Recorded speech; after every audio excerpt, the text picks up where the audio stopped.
Welcome to In the Spotlight, where we shine a light on people making a difference in the world of divorce and real estate. And today we are shining a light on Michael Klein, who comes to us from Hoboken, New Jersey. We are excited for him to come and share his story and all of his wealth of knowledge with us here at In the Spotlight. I'm Laurel Starks, and I'm your host. Michael is a certified divorce real estate expert, and he is a highly accomplished realtor, again, based in Hoboken, New Jersey. Here are a few highlights from his impressive background. I had to type them out. Over 1,530 clients he has served, over $1.2 billion in real estate since 2003. How impressive. Michael is a court-appointed neutral in divorce litigation and probate cases across New Jersey. He is the only realtor in the Liberty Board of Realtors to earn the Platinum Award every year since 2005. Michael frequently works with attorneys and judges to navigate complex real property sales, and he's known for staying neutral, being professional, and solutions-focused in these high-conflict situations. He is a featured speaker at legal conferences, including the New Jersey State Bar Family Law Symposium. Michael also is certified through the Ilumni Institute in our Ilumni Speakers Bureau to provide continuing legal education to family law attorneys and judges in New Jersey. So welcome, Michael. We are excited to have you here, and I'm excited to dig in. Tell us a little bit about your business and the evolution of your business, from your business structure, your lead sources, that sort of thing, and then how you got into the divorce real estate space, and even taking it a little further into just serving litigation cases. Yeah, well, first of all, thank you for having me, Laurel. As you indicated, I started back almost 22 years ago in the business, and it's always tough to get going. But once I did, I was obviously not dealing with divorce. I was just dealing with regular people buying and selling properties. I've always built my business or run my business under a couple different thoughts, or you can call them models. One is, I don't like the word customer. I believe everybody is a client. Customer is somebody that goes to the store and buys a sandwich. And to me, you make more money with clients than you do with customers. So I've always treated people in that respect. I've also worked with the thought process in my mind that at the end of working with somebody, if they're not so happy with your service that they're ready to use you again or refer you, then all you did was make a sale to a customer, but you failed to gain a client. I think that's one of the strongest things that enabled me to grow from the very beginning and take my business to where it's at. You asked how I got into divorce real estate. Like any good business person, at some point, I thought, how can I expand my source of business? And I said, I'm in a young community. More people are getting divorced than dying. So although I had a lot of friends going after probate, I decided to jump into the divorce arena. I actually asked every real estate attorney I know if they knew a divorce attorney that I could speak to. Nobody did. I actually finally found an attorney who connected me with somebody, and she turned out to be the president of our local chapter of the Inns of the Court, which provides CLE credits to family law attorneys. And it was from there that I just started to take off. I will say that speaking in a small group of attorneys in the beginning made me very, very, very, very nervous, to the point now that, whether I speak to 5 attorneys in their office or 30 or 50 judges in a meeting, it's just like you and I having a conversation now. So, that's a little dig to people that nobody jumps out of the gate as the top best presenter, speaker of anything we do, but keep going at it. And, my arena into the divorce field has been very rewarding. I sort of treat every case like a 50,000 piece jigsaw puzzle. And either the attorney or the court has given me the puzzle and it's missing a piece, and they ask me to solve the puzzle.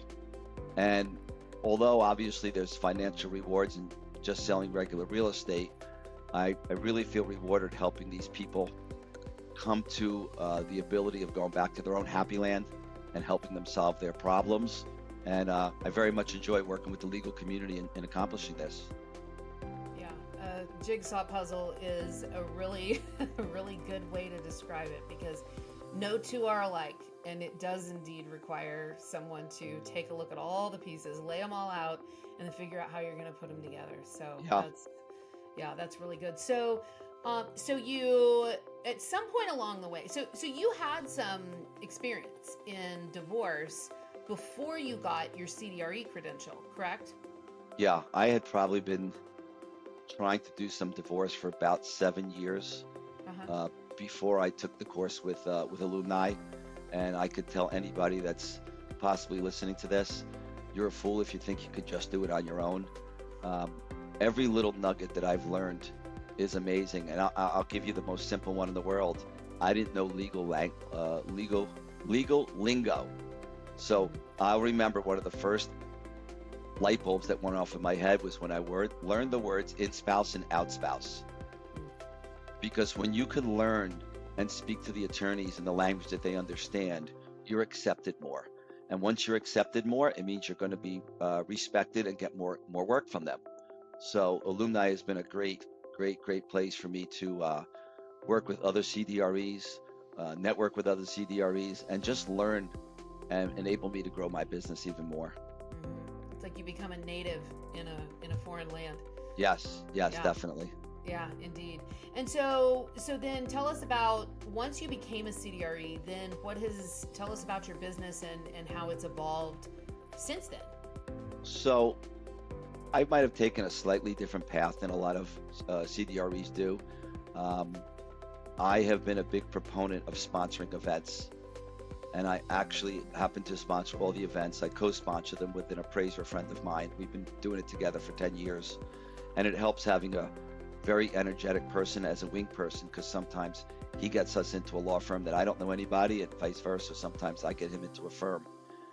But I know my method is not the method for everybody. I probably spend $20,000 to $25,000 a year sponsoring events. Mm-hmm. Now, part of that is because my area is also broken up into smaller areas. So I try and do events for 4 to 5 bar associations. So not everybody that is going to take that path would have to spend anywhere near what I do. But I found that speaking to an attorney in their office or speaking to them on the phone is not the same as meeting them in a social atmosphere to the point that you become one of them. As a matter of fact, in November, I'm going to Puerto Rico with my bar association. Wow. So again, the more that you can become one of them, the more that they're going to think of you, and the more that your business is going to grow, and that's just going to keep evolving. Now, what percentage of your business now is divorce or litigation? I would say I'm probably up to about 25 or 30%. That's great. Goal, and you do a big business. Yeah, and the goal is to get that up to 85 to 90%. Okay. What do you think the secret is to doing that? To continue what I'm doing, Yeah. speaking to more attorneys, going to more networking events. And it's interesting because some people hate hard cases, and which I'm working on one right now. And I sometimes think the hard case is actually the better case, because it really allows me to shine, and it allows both the judge and the attorneys to realize that there's a difference between people's knowledge, experience, and success rate. So I think the harder the case, the more I shine, the more they want to give me more work. Tell me a little bit about the case. I think I know which one you're talking about, but tell us a little bit about that case. So I'm on a case right now that was court ordered to me somewhere between 4 and 5 months ago. I'm told that the case is close to 7 years old. The parties have spent approximately $1.2 million in legal fees. Now, this case started in another county, but the judge has now come over to Hudson County, where I am, and he brought the case with him. The wife is an active realtor. The husband has right of first refusal. And explain what that means. Right of first refusal means if an offer was to come in, the husband has the right to buy the property at that matched value, which became a whole issue in itself, which could be a whole topic of when do you determine what's the value for right of first refusal. But the problem is, we were trying to go through the seller disclosure, and their disclosures couldn't be, and it's not even night and day, black or white.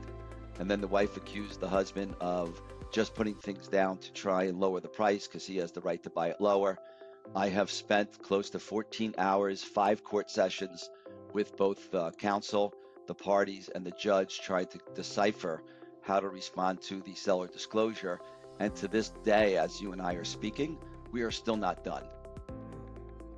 And then it was at my suggestion to the judge that we needed to put some orders in place for parameters of what is a right of first refusal, or we're going to wind up in court 9 more times. So it's a very heated case that just doesn't want to stop. It's no wonder they've spent over $1 million in legal fees. Yes. And, these are some of these, and thanks for explaining that, because these are some of these instances where, it can, on the surface, it can be, it can present itself as one thing, that you want to get into divorce real estate, or that you're a client who, you've got to sell your house and you're going through a divorce, and you just don't realize that, you just hire any realtor to do it. But when you drill down and you really kind of get under the hood of what is involved in these cases, things get very, very complicated. And so, like you indicated, you've got these 2 sets of disclosures, and you've got one client who is wanting to, who has a vested interest in depressing the value.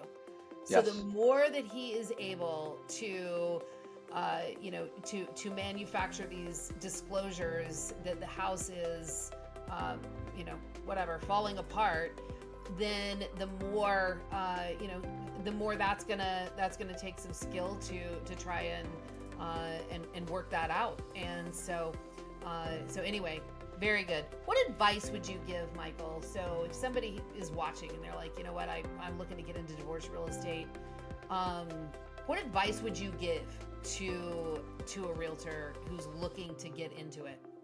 I think the first bit of advice has to start with, they have to realize that everything is not going to go their way. They have to remain neutral. So you can't take what's going on too hard. I always say that these are their problems. I'm here to help them solve them. And even when they get angry at me, they're really not angry at me. They're angry at the situation that they're in. And you have to be willing to put up with that. You have to realize that every case is not, oh, come list my house. I put it on the market. We get an offer 3 weeks later, and then it closes.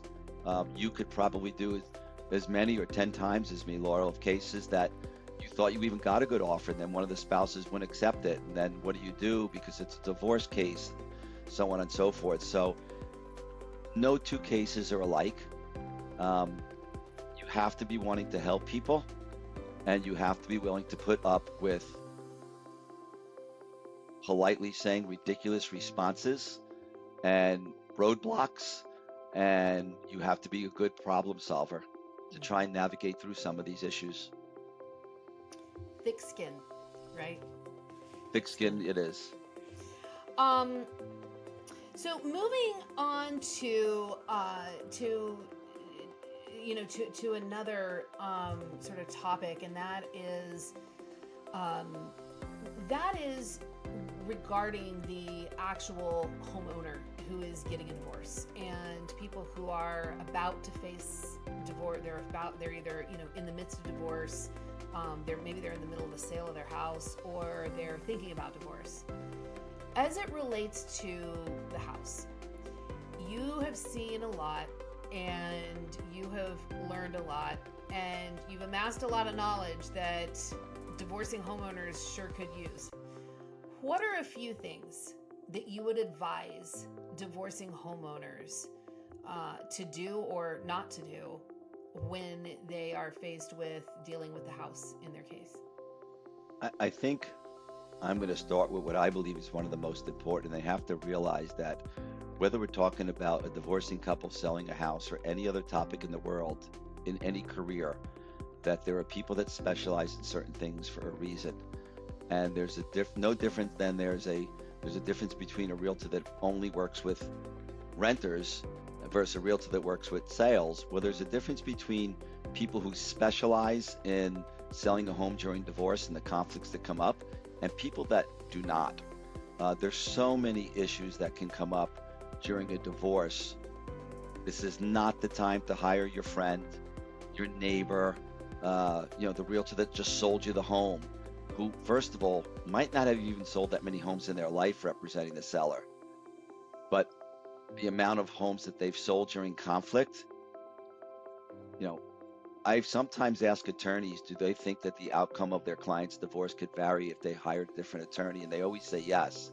And then I say, don't you think your outcome of selling your home could be different depending on the realtor that you hire? Now multiply that times 100 when there's conflict involved. And getting somebody who can help you navigate these situations can sometimes even help your attorney navigate these situations. Because with all due respect to the legal field, most attorneys don't have the real estate experience to deal with certain issues, and they rely on us to help give them the proper guidance. So hiring a specialist, someone who specializes and has experience in these divorce cases. Don't underestimate the problems and the complexity that these listings and these sales present. What else would you tell? Would you tell somebody? If I can add one more thing to that, so many people sometimes say, well, our divorce is somewhat friendly, we're going to be okay. Yeah. But I've learned from experience that the further you get into a divorce, the more heated the divorce becomes, and the friendliness starts to go away. You start talking about all of a sudden selling the home, dividing the retirement 401k or this or that, and all of a sudden that friendly divorce is not so friendly anymore. And you do not want to be in a situation tied up with a realtor that doesn't know how to deal with this. I have spoken to countless attorneys and judges in my career that say that they would need a calculator for the amount of times that they're told that they have the right realtor, and then 4 or 6 or 8 weeks into the case, the realtor asks to be let go of the listing because they can't deal with the conflict. So, they might tell you in the beginning, oh, this is no problem, it's just like selling another home. It's not. I promise you it's not. Yeah. Good advice. Kind of on that same path,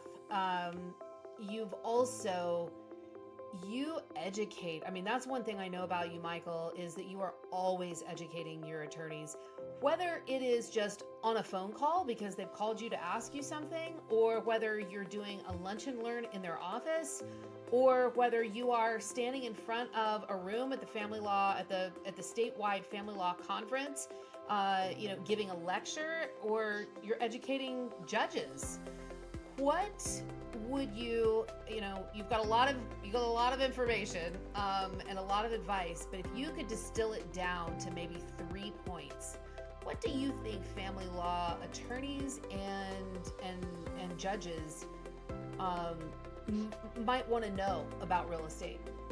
Well, we touched on one point already, and I think it's important that the legal community realizes that there is a difference between people who specialize in divorce or other types of litigation versus just a realtor who sells property. No different than you don't go to a divorce attorney if you were arrested for drunk driving, and you don't go to a general practice person if you were up on murder. So I think it's important they know that. I think it's important that they understand what equity is. A lot of times people are making decisions based on the equity that they believe is in the house, and they believe the equity is, oh, the home is worth X, we owe Y on the mortgage, the equity just must be A minus B. And until we educate them all the other things that could be involved that reduces the equity, they could be harming their clients by locking them into an agreement that really cannot be completed in the manner that they thought they were.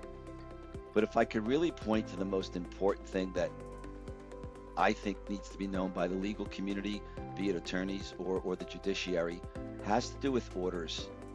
And that's one of the biggest things that I concentrate on is when people get ordered to sell a home or agreed upon to sell a home, an order sometimes just comes down that Michael Klein is your realtor, you will cooperate with him. There is 10 million different things that can come up. You have a litigating couple and there's no orders to support this. And now what happens is one party doesn't want to do something. Now all of a sudden an attorney has to file a motion with the court, and this goes on time and time again.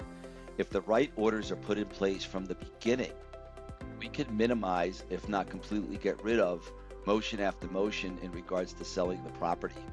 And that does a few things. It not only makes it easier to sell the property, which at the end game is to get the parties back to happy land, it also saves the parties a lot of money because every time their attorney files a motion, they're paying again and again and again. Third, and maybe most important, is there's always a complaint that the courts are backed up, they can't hear my case for so long. That's because the judiciary is dealing with all these motions on the past cases. And if we can clean up the judiciary by putting orders in place up front, that would give the judiciary more time to hear new cases instead of just keep hearing the same complaints about old cases. Efficiency. Yeah. Improving the judicial economy. Improving the judicial economy. What are some examples of things that you think should be in orders? Well, one thing has to do with compensation. And I know that this, in light of the new laws that are out there, is a heated topic. But the problem is you're dealing with two people representing one property. And if there's no mention of compensation in a court order, and one party wants to give me X commission, and the other party doesn't want to give me a commission, I'm frozen and can't get the home on the market. Sometimes orders come through that just says the home is to be sold as is. And I remember having a conversation with a judge when I presented to the judiciary, and he asked me what's wrong with that. And I asked him if he had seen the home, and of course he said no. I said, do you know, Judge, do you know if there's any structural problems? He said no. I said, do you know if there's any environmental problems? He said no. Do you know if there's any tenants in the home that aren't paying rent? He said no. I said, you have a litigating couple, and now a buyer comes along, and let's say that there's a roof problem, and the buyer wants credit. You've just given permission to the spouse to say we're not negotiating. The court said it's being sold as is. So unless we nip that in the bud up front, we just have problem after problem after problem. Good advice. Very, very good advice. Well, Michael, is there anything else that you think anybody needs to know before we wrap it up? I think it's important, depending on who's listening to this, if it's the public, obviously choose an experienced divorce attorney is important. And don't be afraid to talk to your attorney if they know a realtor that is certified or specializes in divorce, somebody that the attorney can even rely on. As a matter of fact, one of the things that I've learned after doing this for so many years is the reason, as I said, that we wind up with motion after motion is because there's no court orders in place or very little court orders in place. And I want people to realize that it's actually up to their attorney to request the court orders from the judge. It's not the judge's responsibility, in my experience and opinion, to think of all the orders, because the attorney and the client know the case better than the court does. Yeah. So it's really, really important. And as a result of that, and as a result of my teachings, I have a lot of attorneys that call me up before they file the MSA with the court. They'll call me up and say, this is the situation, we're going to be selling the home. Can you please email me some suggested orders that would help the sale of the home, because this is what's going on. And I think it's important that they just line themselves up and get through the divorce. It might be difficult, but it's not the end. I've been through a divorce myself, and let's get through this and go back to happy land. Yeah. Excellent. Well, thank you. Thank you, Michael, very, very much. I appreciate all the knowledge and the nuggets that you've dropped today. You're going to help a lot of people as we push this out into the world. And for those of you listening, thank you very much for listening. And I will see you next time in Spotlight. Thank you, Laurel.